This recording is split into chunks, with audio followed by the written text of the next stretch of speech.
तो दोस्तों मूवी की शुरुआत में हम एक बूढ़ी महिला को देखते हैं जो दुल्हन के जोड़े में एस्केलेटर पर लेटी होती है और उसके हाथ में किसी तरह की डायरी भी होती है।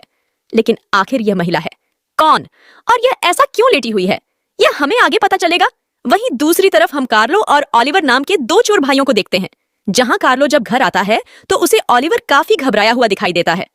कार्लो जब उससे उसकी घबराहट का कारण पूछता है तभी वहां पर मार्को नाम का पुलिस ऑफिसर आ जाता है और यही दोस्तों ओलिवर की परेशानी का कारण है। क्योंकि हुआ यह है कि ओलिवर ने पुलिस वाले को डर के मारे कार्लो और अपने द्वारा की हुई सारी चोरी के बारे में बता दिया। अब यह सुनकर कार्लो भी परेशान हो जाता है कि अब क्या करें। फिर पुलिस ऑफिसर मार्को उन दोनों को पुलिस स्टेशन चलने को कहता है, लेकिन तभी वो दोनों वहां से भागने की कोशिश करते हैं। अब जब वो सीढ़ियों से नीचे उतर ही रहे होते हैं तभी मार्को उनको शूट कर देता है और गोली सीधे कार्लो के पैर में लग जाती है। घायल हो जाता है वो। इसी बीच उन्हें किसी तरह के धमाके की आवाज आती है। सभी को लगता है कि शायद बिल्डिंग पर हमला हुआ है, इसलिए सारे लोग लिफ्ट के जरिए नीचे जाने की कोशिश करते हैं, पर दुर्भाग्य से दरवाजा ही नहीं खुलता। तब वो लोग सीढ़ियों से नीचे जाने का फैसला करते हैं। अब आप ध्यान से देखिए, हैरानी की बात यह होती है कि वो जितनी भी बार नीचे जाते दोबारा उसी जगह पर आ जाते, वहीं पर जहां कार्लो को गोली लगी थी। यह देखकर तीनों ही परेशान हो जाते हैं कि यह भूल भुलैया क्या हो गई, वो नीचे नहीं जा पा रहे हैं। ओलिवर तो बेचारा अपने भाई के लिए परेशान होता है कि अगर कार्लो जल्दी से हॉस्पिटल नहीं पहुंचा तो उसकी जान भी जा सकती है। मगर पुलिस ऑफिसर मार्कन से कहता है कि यह तुम्हारी बिल्डिंग है, तुम्हें यहां से बाहर निकलने का रास्ता पता होना चाहिए। मुझे जल्दी बताओ वरना मैं तुम दोनों को शूट कर दूंगा। लेकिन ओलिवर और कार्लो दोनों खुद ही परेशान थे कि उस धमाके के बाद ना जाने इन्हें क्या हो गया कि बिल्डिंग खत्म होने का नाम ही नहीं ले रही। साथ ही इतनी बार ऊपर नीचे करने की वजह से इन्हें प्यास भी काफी लग जाती है। इसलिए मार्क वहां पर मौजूद एक वेंडिंग मशीन को तोड़कर उसमें से पानी और चिप्स ले लेता है ताकि ये थोड़ी बहुत प्यास बुझा पाए। अब ऐसे ही बिल्डिंग में फंसे हुए कुछ दिन गुजर जाते हैं, लेकिन अब तक वो वहां से बाहर नहीं निकल पाए। साथ ही कार्लो की तबीयत और ज्यादा खराब हो चुकी है। ऐसा लग रहा है कि मानो अब वो वहीं पर दम तोड़ देगा। तब मार्को ओलिवर से कहता है कि आप मुझे माफ कर देना, मैंने जानबूझकर कार्लो को शूट नहीं किया। फिर मार्को ओलिवर को अपने परिवार के बारे में भी बताता है कि मेरा परिवार घर पर मेरा इंतजार कर रहा होगा। मुझे तो लगता है कि अब शायद ही मैं कभी उनसे मिल पाऊंगा। तभी कार्लो की तबीयत और ज्यादा बिगड़ जाती है। वो ओलिवर से कहते हैं कि मुझे माफ कर देना, मैं तुम्हें सारी खुशियां नहीं दे पाया। हमने हमेशा सोचा था कि जो समय निकल रहा है वो बुरा है, आने वाला समय हमारे लिए अच्छा होगा। लेकिन हमारी किस्मत तो देखो, हर आने वाले समय के बाद हमें महसूस होता है कि जो गुजर चुका था वही अच्छा था। इसलिए अभी जो पल तुम्हारे पास है ना, तुम उसको जी भर के जियो। इतना कहकर वो अपना दम तोड़ देता है और यह देखकर ओलिवर एकदम टूट सा जाता है। अगले सीन में हम एक परिवार को देखते हैं जिसमें पिता रॉबर्ट, मां सैंड्रा, छोटी बेटी कैमिला और बड़ा बेटा डेनियल शामिल होते हैं। साथ ही रॉबर्ट सैंड्रा का दूसरा पति भी है। दोस्तों, उसके पहले पति से उसका डाइवोर्स हो चुका है और अभी छुट्टियों की वजह से सैंड्रा अपने दोनों बच्चों को उनके असली पिता के पास घुमाने लेकर जा रही है, जिसमें रॉबर्ट भी शामिल होता है। हालांकि डेनियल रॉबर्ट को उतना पसंद नहीं करता, लेकिन रॉबर्ट पूरी कोशिश करता है कि वो सैंड्रा के दोनों बच्चों को अपने बच्चों की तरह प्यार कर पाए। अब सभी परिवार के लोग आधा सफर तय करने के बाद एक गैस स्टेशन पर रुकते हैं, जहां अनजाने में रॉबर्ट कैमलिया को नींबू का जूस पिला देता है। दरअसल उसे याद नहीं होता कि कैमला को अस्थमा है और नींबू से उसे अस्थमा अटैक आ सकता है, और होता भी दोस्तों बिल्कुल ऐसा ही है। जूस पीते पीते कैमला को अस्थमा आ जाता है। अब यह देखकर सैंड्रा और बाकी सभी घबरा जाते हैं। फिर जल्दी से कैमला का इनहेलर ढूंढने के लिए जाते हैं, क्योंकि उसे सांस लेने में बहुत तकलीफ हो रही थी। लेकिन जब रॉबर्ट अपनी जेब से इनहेलर निकालने की कोशिश करता है तो गलती से उसके हाथों से वो नीचे गिर जाता है और उस पर पैर रखने की वजह से वो टूट भी जाता है। अब यह देखकर रॉबर्ट घबरा जाता है कि अब कैसे बचाएं। उसको साथ ही सैंड्रा एक्स्ट्रा इनहेलर भी नहीं लेकर आई थी। वो रॉबर्ट से कहती है, हमें वापस चलना होगा। कैमला की तबीयत ज्यादा खराब हो रही है, लेकिन जैसे ही वो सभी वापस जा रहे होते हैं तभी उन्हें किसी धमाके की आवाज आती है। लेकिन वो सभी इस पर इतना ध्यान नहीं देते और घर की ओर निकल पड़ते हैं। लेकिन धमाके के बाद ही उनके साथ भी ओलिवर और बाकियों की तरह वही चीजें रिपीट होने लग जाती है। वो जिस गैस स्टेशन पर थे ना, वो बार बार उसी के पास आ जाते हैं। उन्हें भी समझ नहीं आता कि आखिर ये भूल भुलैया वाला क्या सीन हो रहा है। ऊपर से कैमला की तबीयत और ज्यादा खराब हो जाती है।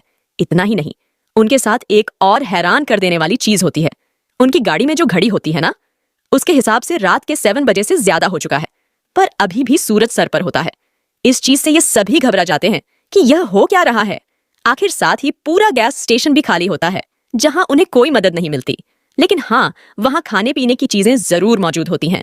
अब जैसे जैसे समय बीतता है ना कैमला की तबीयत उतनी ही ज्यादा खराब होती जा रही होती है और अपनी बेटी की ऐसी हालत और अजीब से रिपीट होने वाले इस रास्ते से सेंट्रा इतनी परेशान हो जाती है कि उसका दिमाग का संतुलन बिगड़ने लग जाता है। लेकिन इससे भी कोई फायदा नहीं होता और बेचारी कैमिला अपनी जान गंवा बैठती है। अब हमें करीब 35 साल बाद का सीन दिखाया जाता है, जहां उस बिल्डिंग के अंदर ऑलिवर और मार्को अभी तक फंसे हुए थे। वहीं मार्को एकदम बूढ़ा हो चुका है। वो दोनों उसी वेंडिंग मशीन से मिले, खाने को अब तक खाकर जिंदा है, क्योंकि हर 24 घंटे पर वो वेंडिंग मशीन दोबारा से भर जाती है। वो दोनों उस धमाके के बाद से ही एक टाइम लूप में फंस चुके हैं, जो हर 24 घंटे में रिपीट होता है। दोस्तों, इसमें चीजें तो वापस आ जाती हैं, लेकिन इंसान वापस नहीं आता, क्योंकि कार्लो को मरे हुए 35 साल गुजर चुके हैं और इन 35 सालों में हजारों बार टाइम रिपीट हुआ है, लेकिन वह दोबारा जिंदा नहीं हुआ।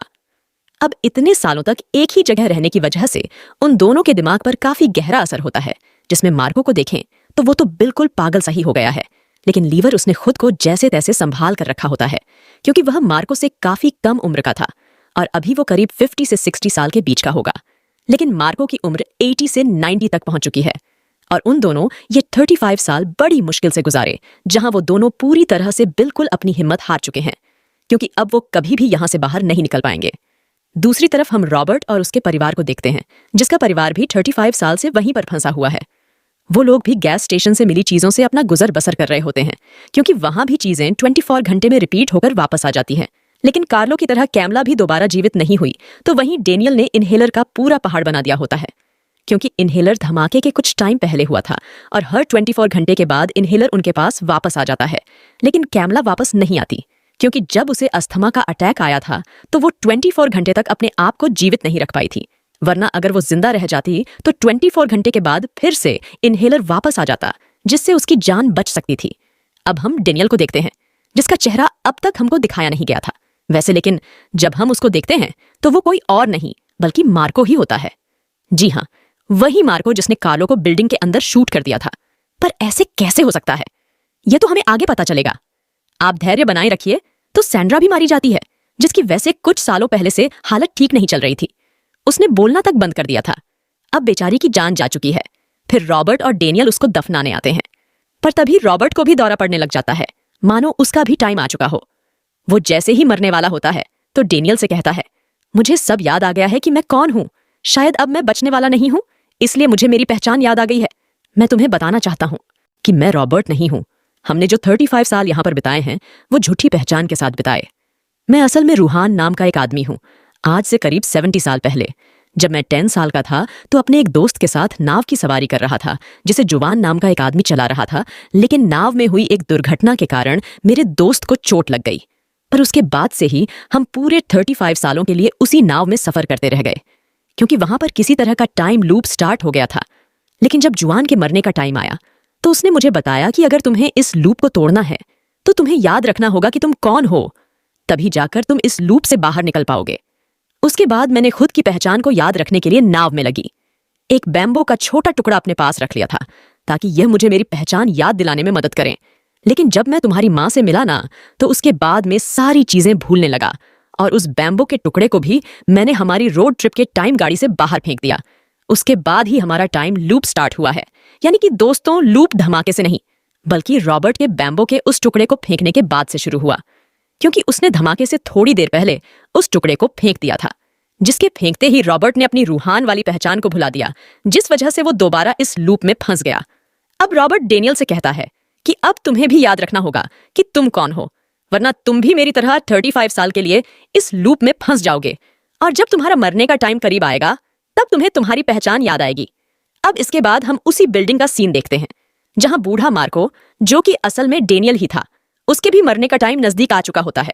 इसलिए वो ऑलिवर को समझाता है कि तुम्हें खुद के बारे में याद रखना होगा, वरना तुम भी 35 सालों के लिए इस लूप में फंस जाओगे। लेकिन अब जैसे यहाँ पर ऑलिवर को मार्को की बात समझ ही नहीं आती, उसी तरह डेनियल को भी रॉबर्ट की बातें पल्ले नहीं पड़ती और इसके बाद रॉबर्ट अपना दम तोड़ देता है तो इधर ऑलिवर के सामने मार्क भी मर जाता है। साथ ही दोनों ने मरने से पहले ऑलिवर और डेनियल को एक डायरी दी होती है ताकि वो उस डायरी में अपने बारे में लिख सके, जिससे वो खुद को याद रखने में आसान कर पाए। इसके बाद डेनियल को आगे बढ़ते हुए एक पुलिस ऑफिसर की गाड़ी दिखाई देती है, तो वहीं इधर ऑलिवर को बिल्डिंग के बाहर जाने का रास्ता मिल जाता है और वो इस टाइम ट्रैवल से बाहर निकल जाते हैं और कहानी यहीं पर खत्म हो जाती है। तो कैसे लगी हमारी आज की कहानी? कमेंट्स करके जरूर बताना। Take care, bye bye.